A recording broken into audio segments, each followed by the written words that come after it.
After taking Elizabeth's statement, Detective Smith began his investigation into the disappearance of Michael Williams. He knew that time was of the essence, as the longer someone was missing, the less likely it was that they would be found alive. He started by reviewing all of the surveillance footage from the hardware store on the day that Michael went missing. He saw Michael arrive at the store, unlock the door, and begin his workday.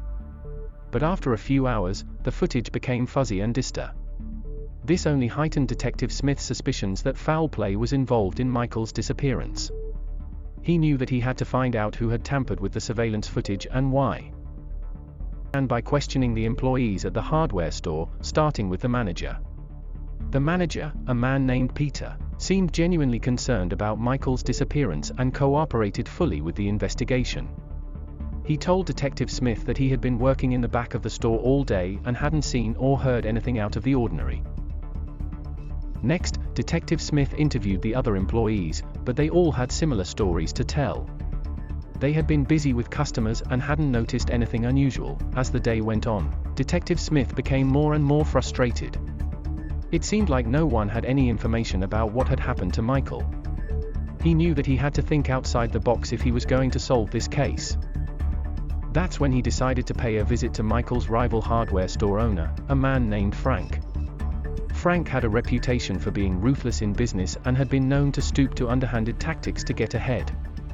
Detective Smith had a hunch that Frank might know more than he was letting on about Michael's disappearance. As he walked into Frank's store, Detective Smith could feel the tension in the air.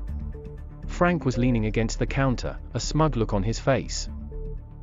"What can I do for you, Detective?" he asked. Detective Smith didn't beat around the bush. "I'm here to ask you about the disappearance of Michael Williams," he said. Frank's expression didn't change.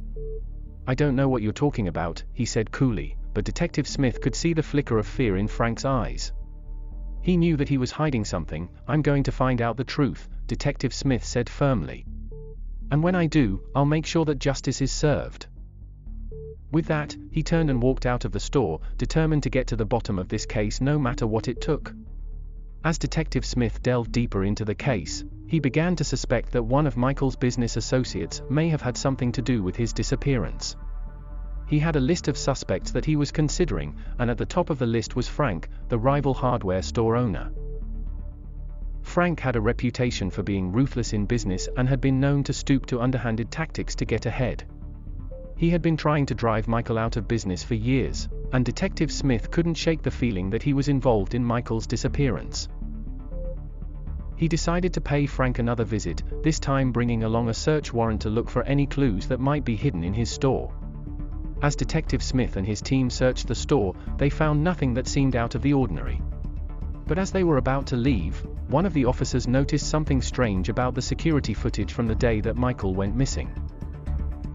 The footage from Frank's store showed a group of men loitering outside the store, and one of them was wearing a mask.